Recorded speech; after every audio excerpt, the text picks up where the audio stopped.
நம்ம எல்லாரும் உட்காரலாம். இன்றைக்கு கர்த்தர் யார் பாக்கியவான்கள் என்கிற லிஸ்டில் நமக்கு இன்றைக்கு கொடுக்கிறதான வாக்குத்தத்தம் நீதிமொழிகளின் புஸ்தகம் 3ஆம் அதிகாரம், நீதிமொழிகள் 3ஆம் அதிகாரம் 13ஆம் வசனத்திலிருந்து 18ஆம் வசனம் வரைக்கும் வாசிக்கலாம். நீதிமொழிகள் 3:13 18 வரைக்கும். ஞானத்தை கண்டடைகிற மனுஷனும் புத்தியை சம்பாதிக்கிற மனுஷனும் பாக்கியவான்கள். அதன் வர்த்தகம் வெள்ளி வர்த்தகத்திலும் அதன் ஆதாயம் பசும் பொன்னிலும் உத்தமமானது. முத்துக்களை பார்க்கிலும் அது விலையேற பெற்றது. நீ இச்சிக்கத்தக்கது ஒன்றும் அதற்கு நிகரல்ல. அதன் வலதுகையில் தீர்க்காயுசும் அதன் இடதுகையில் செல்வமும் கனமும் இருக்கிறது. அதன் வழிகள் இனிதான வழிகள், அதன் பாதைகள் எல்லாம் சமாதானம்.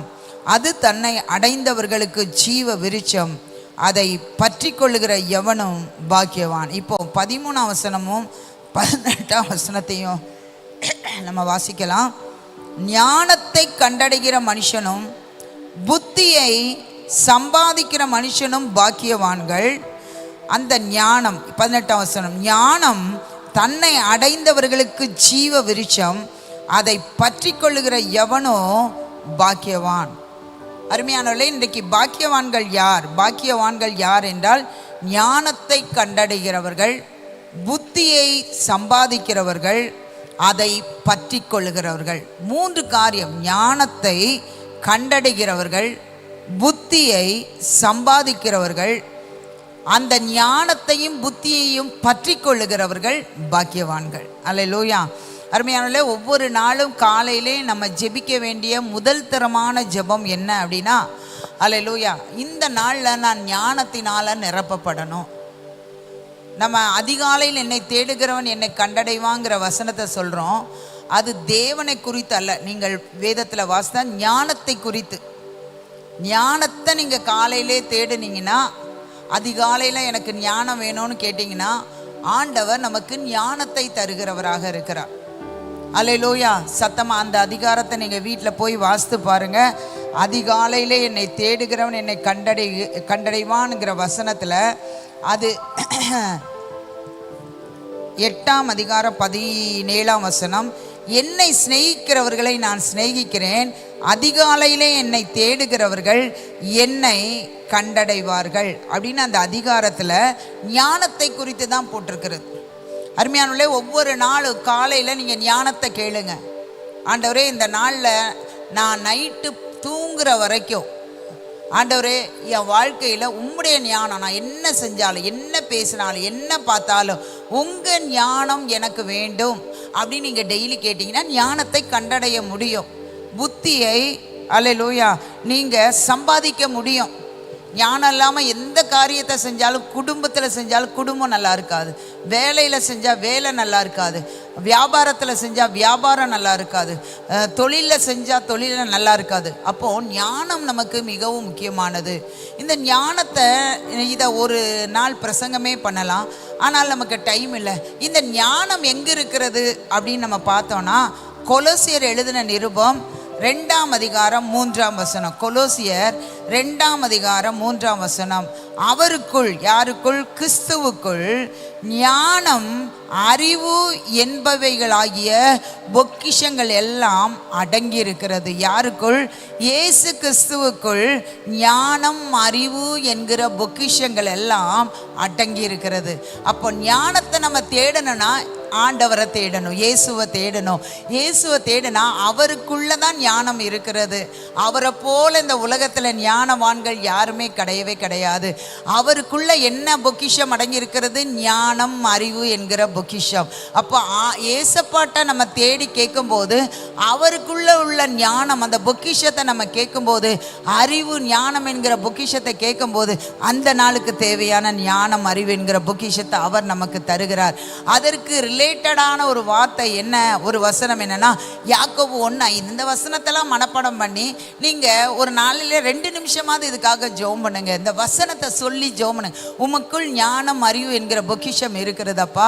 யாக்கோபு 1:5 சொல்லப்பட்டிருக்கிறது, உங்களில் ஒருவன் ஞானத்தில் குறைவுள்ளவனாய் இருந்தால் யாவருக்கும் சம்பூர்ணமாய் கொடுக்கிறவரும் ஒருவரையும் கடிந்து கொள்ளாதவருமாகிய தேவனிடத்தில் கேட்க கடவன், அப்பொழுது அவனுக்கு கொடுக்கப்படும் அப்படின்னு நீங்க சொல்லியிருக்கீங்களப்பா.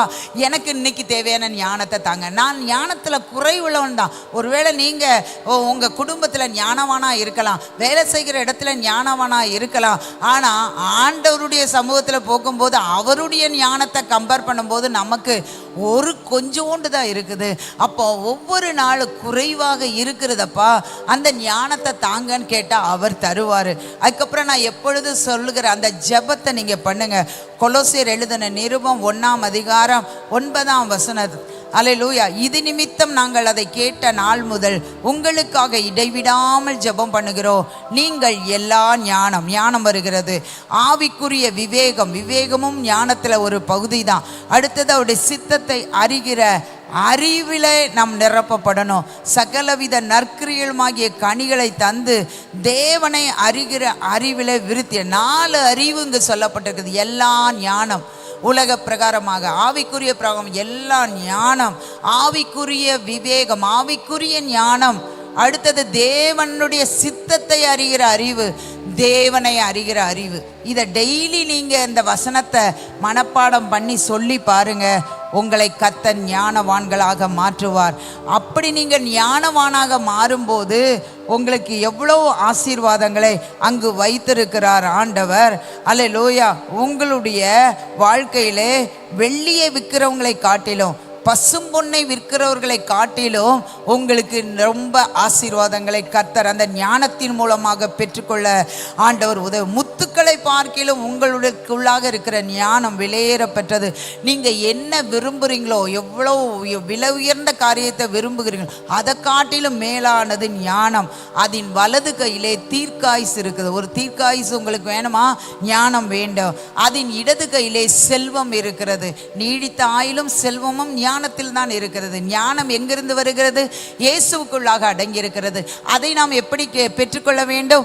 அதிகாலையிலே கேட்டு யாக்கோபு 1:5 கொலோசியர் 1:9-10-11 வசனங்களின்படி நாம் கேட்டு பெற்றுக்கொள்ள வேண்டும். ஒவ்வொரு நாளும் சாகிற வரைக்கும் அல்லது ஆண்டுடைய வருகை வரைக்கும் நம்ம இந்த ஜெபத்தை செய்வோம். நம்மை போல ஞானவான்கள் இந்த உலகத்தில் இருக்க முடியாது. நம்முடைய வலது கையில் தீர்க்காயுசோ, அதன் இடது கையிலே அந்த ஞானத்தினாலே செல்வமும் நமக்கு வரும். எல்லாரும் எழும்பி நின்று ஹல்லேலூயா. கண்டடைகிற மனுஷன், ஹல்லேலூயா, அதை தேடுகிற மனுஷன், அதை பற்றி கொண்டிருக்கிற மனுஷன் பாக்கியவான். ஞானத்தை தேடுகிற மனுஷன், ஞானத்தை கண்டடைகிற மனுஷன், அதை பற்றி கொண்டிருக்கிற மனுஷன், மனுஷி பாக்கியவான்.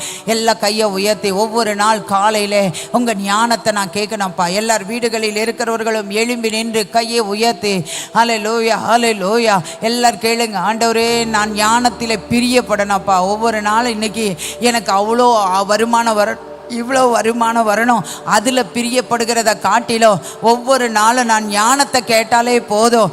அதன் இடது கையிலே செல்வம் இருக்கிறது. எனக்குள்ளாக ஞானம் வந்துவிட்டால் ஒரு கையில் எனக்கு நீடித்த ஆயுள், இன்னொரு கையில் எனக்கு செல்வத்தை அது கொண்டு வந்து தருகிறது. ஹல்லேலூயா. எல்லாரும் ஹல்லேலூயா. ஞானத்தை கேளுங்க. ஒவ்வொரு நாள் இன்னைக்கு என் தொழிலை ஆசீர்வதிங்க, என் வியாபாரத்தை ஆசீர்வதிங்க, என் வேலையை ஆசீர்வதிங்க, என் பிள்ளைகளுடைய படிப்பை ஆசீர்வதிங்க. அந்த ஜெபத்தை காட்டிலோ ஏசப்பா உங்களுக்குள்ளாக ஞானம் அறிவு என்கிற பொக்கிஷம் அடங்கி இருக்கிறது. நாங்கள் உங்களிடத்தில் கேட்டால் சம்பூர்ணமாய் கொடுக்கிற தேவன் நீர் ஆண்டவரே. ஆண்டவரே கர்த்தாவே, எல்லா ஞானத்தினாலும் ஆண்டவரே, ஆவிக்குரிய விவேகத்தினாலோ ஆண்டவரே, தேவனுடைய சித்தத்தை அறிகிற அறிவினாலோ ஆண்டவரே, தேவனை அறிகிற அறிவினால நான் நிரப்பப்படும் போது எவ்வளோ பெரிய ஆசீர்வாதம் எனக்கு உண்டுப்பா. எல்லாரும் கையை உயர்த்தி எல்லாம் ஜோமனுங்க. ஆண்டவரே, எனக்கு அந்த ஞானத்தை நீங்க தாங்கப்பா.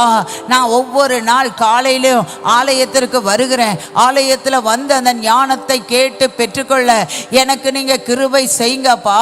எனக்கு நீங்க கிருபை செய்யுங்கப்பா. எனக்கு நீங்க கிருபை செய்யுங்கப்பா. ஆண்டவரே, என்னை போல ஞானவான்கள் இருக்கக்கூடாது. ஏனென்றால் நான் உம்மை ஆராதிக்கிறவன். உம்மிடத்திலே ஞானம் அறிவு பொக்கிஷமாக இருக்கிறது. அதை நான் பெற்றுக்கொண்டு ஆசீர்வாதமாக எனக்கும், என் தொழிலுக்கும், என் வியாபாரத்திற்கும், என் வேலைக்கும், என் குடும்பத்திற்கும், என் சபைக்கும், என் சொந்த ஜனங்களுக்கும், என் நண்பர்களுக்கும்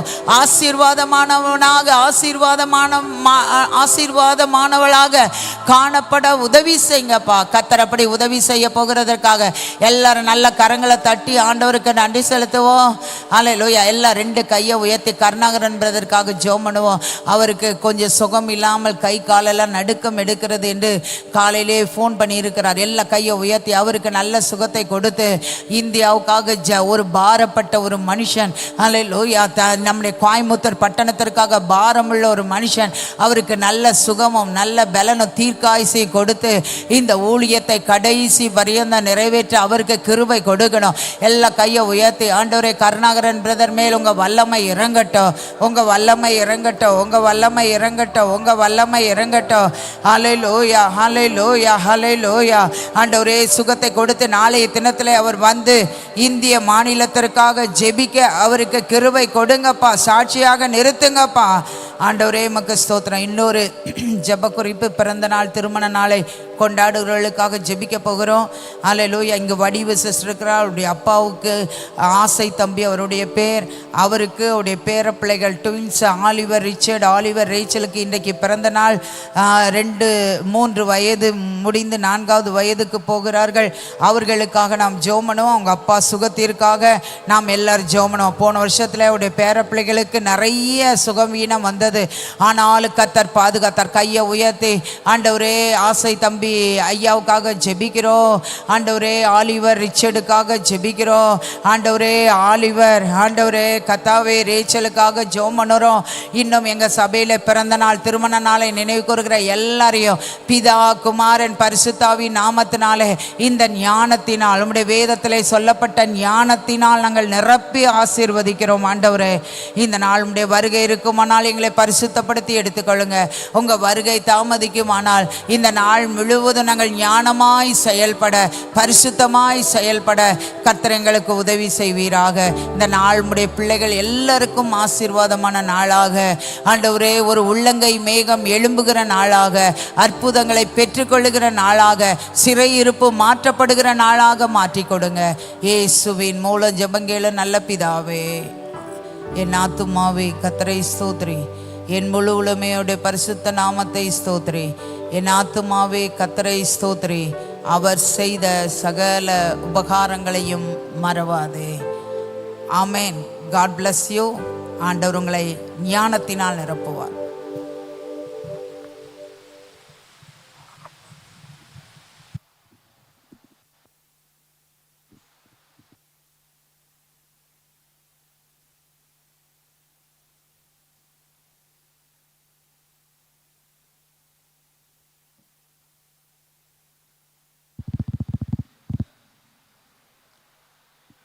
ஜஸ்டின்